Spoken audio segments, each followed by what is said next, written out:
Let's take a look at these three ribbings. This one is good, or let's say okay. This one is better.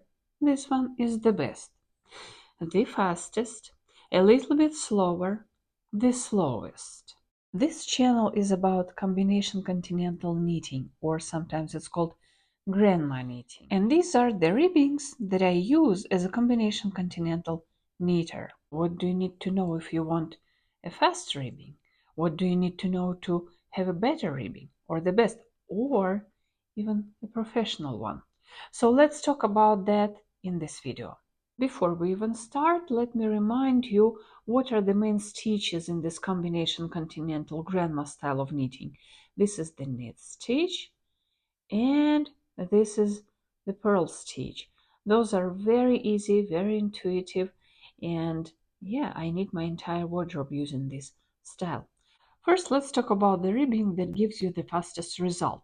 You just knit through that back loop and purl through this front loop, and you don't even have to make any extra effort because the stitches tell you what to do. You go through this back loop for a knit stitch, and then the thread remains right here. It sits on the needle, and it's like it asks, please, please knit me or purl me. And really, no extra movement is involved. So this is the fastest ribbing you can use for this style. When I was younger, I used to use this ribbing, like for example, for this hat, I still wear it. I mean, it's okay. After washing, after blocking, it looks okay. I sometimes still wear this hat, but what if we want to improve our quality a little bit? And before we move on, let me thank this week's supporter on Buy Me a Coffee. Thank you, Christine, for your contribution.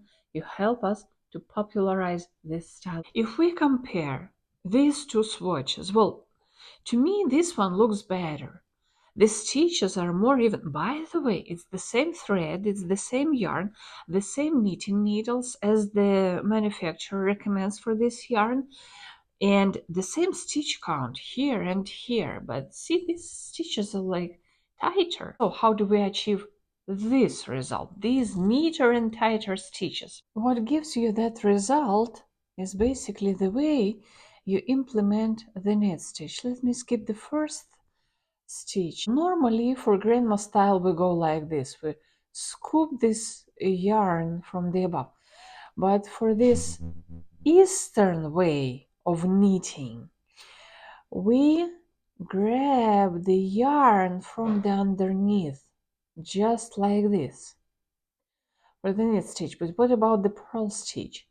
The purl stitch is right here, and we purl through that back loop. We use that back leg. It's not a leading leg, but we have to in order to not to twist our stitches. So the knit stitch, this is how you grab the yarn, and the purl stitch, you purl through that back loop, knit and purl. Does this require more hand movement in comparing with normal combination continental? Well, yes, it does, because normally you go like this, you go through that front loop, it's just more convenient. But here you have to make that effort, just like this, and just like this. Does it take more time? Definitely. And let me tell you this, when we talk about a big sweater or something like that, or a blanket, it does matter.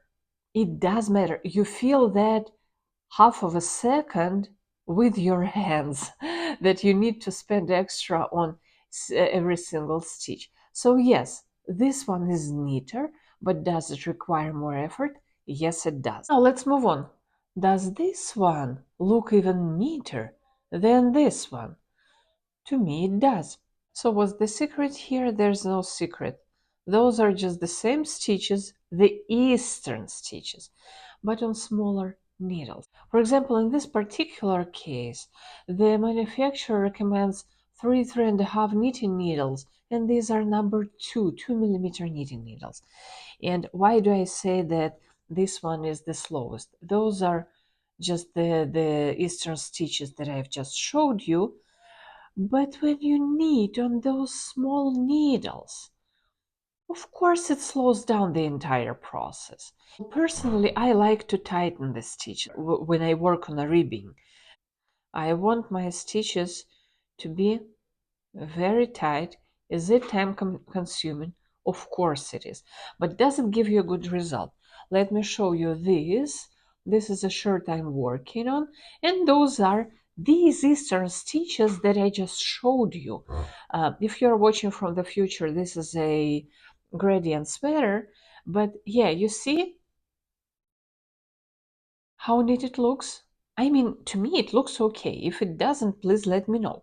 But to me it looks quite decent. Eastern stitches. Smallest needles I own. For this one, I used 1.75 millimeter knitting needles, while for the whole thing, I used 2.5 millimeters. And what about these ribbons right here? Right here. Right here. And there's a video on my channel. I will leave the link, of course, in the description box that explains how to achieve this nice professional edge when you work on Eastern stitches. Please see the info box.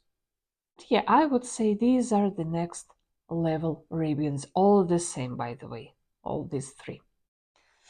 But let's take a step back and talk about this fastest one.